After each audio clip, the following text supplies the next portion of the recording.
Tuto, j'aime cuisiner.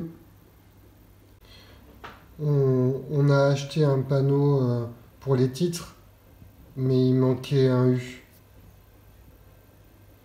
Donc on a dû mettre un V.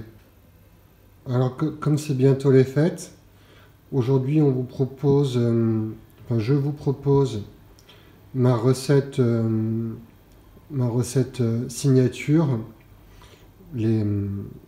les farfales à la sauce tomate basilic.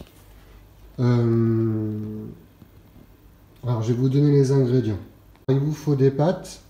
Moi j'ai pris des farfales, mais on peut prendre des spaghettis, des coquillettes, des linguinés et puis les autres pâtes. Il vous faut ensuite 300 g de tomates, une gousse d'ail, un demi-oignon.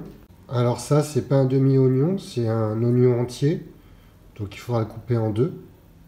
Il vous faut du thym, une feuille de laurier, un demi-carré de sucre, une cuillère à soupe d'huile d'olive, une demi-cuillère à soupe d'origan, une demi-cuillère à soupe de concentré de tomate, du sel, du poivre et du basilic.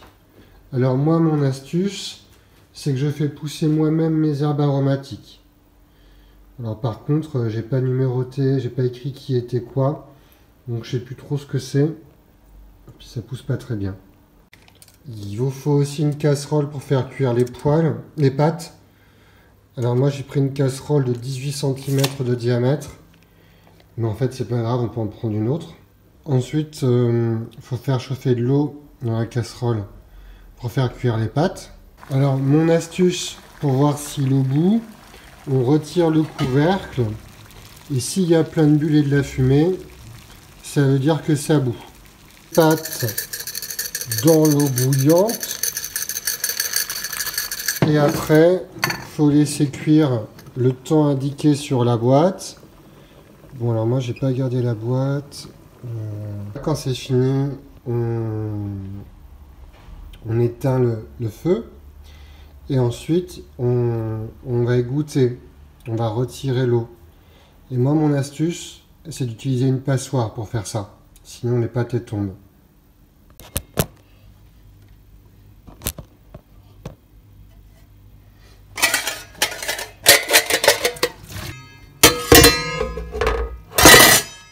Et après, voilà, il n'y a plus d'eau.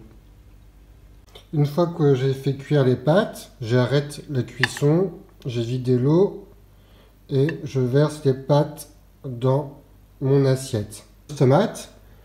Donc vous prenez tous les ingrédients que je vous ai dit au début, puis vous les mélangez. Bon, alors moi j'avais pas de tomates, il fait la saison que j'avais pas le reste, parce que mon basilic n'a pas poussé. Donc je vous donne la petite astuce. Je verse la sauce tomate sur les pâtes. C'était donc ma recette signature, les farfalets à la sauce tomate basilic. Miam miam, elles ont l'air bonnes ces pâtes signature. Tuto, j'aime cuisiner.